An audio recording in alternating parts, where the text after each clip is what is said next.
Saan yung library niya? Sa tita namin to. Dito kayo na-practice ng sayaw. Diyan sa labas. Nung ginawa kasi nila itong office, kaya naging ganito na. Pero dati, party venue lang pala. May nagdi-duty dito na sa Tayamang Bukid.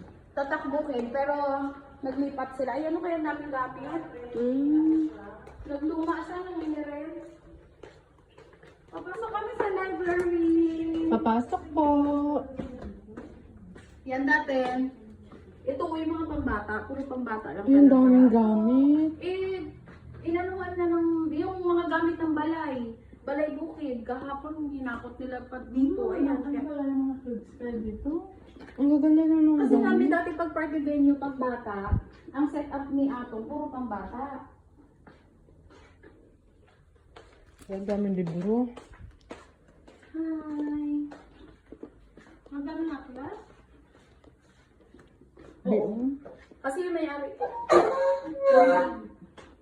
Wala pa may ano ka pa rin to. Yan, may time na may nag-team ng summer-summer. Yan, ito. Alam, maganda ng mga ano. Pwede pa itong ano, parintahan. Nagnegosyo. Negosyo.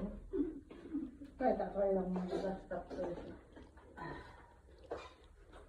Alam mo, ganda dito ang anak ko dalahin. Ang bili kasi magpasabasa yung Kaya nga. ko. Dami pa yung mga aklat nito. Mahilig yan sila magbasa-basa. Ang dami ng libro. Ang gusto ni Auntie Shoni dati, open to library sa public. Na parang kung sino na daw gustong mag-ano. Kasi sayang yung mga aklat niya. Sobrang nabawasan na to. Ang daming naanay. Oo, ang daming tinapon. Buti yung anak mo Saan sila ngayon? Yung may-ari nito, yung kapatid ni mama niya, ng asawa ko, nasa Manila. Wala siyang asawa. Bali, kamag-anak mo to, Ting. Sa kanya, sila yung bakir eh. Sampid ako. Tita niya yung may-ari. So, ibig sabihin, tita ko din, no? Ulula ko. Ah? Lula ko, tita ko. Tingin. Ano mo ba?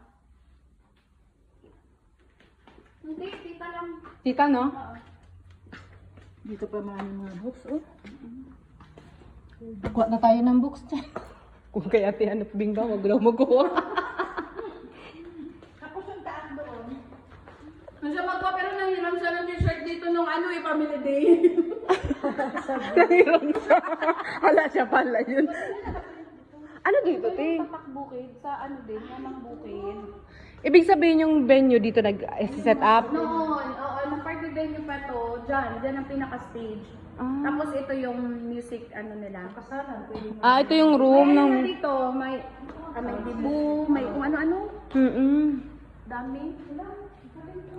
Pero ito kung gumilid to, ang ganda nito Ito lalo. kasi, ito ang pinroblema. Bakit may ganyan?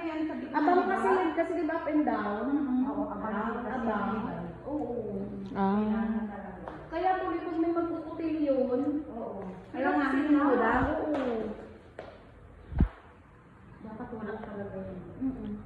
Tapos yung mga niya, yung mga tables and chairs niya, sobrang dami niyan, benta kaya ng... Ito, te, kwarto din to, te. Ano yan dati, taguan yan ng mga pang-cater nila. Bilhin na kaya ng buhay, tapos hindi naalagaan yung gamit, na-audit nung nabagyo ng audit. Ang dami mga room sa taas, oh. Wala na naglalagay. Iyan ang bukid po.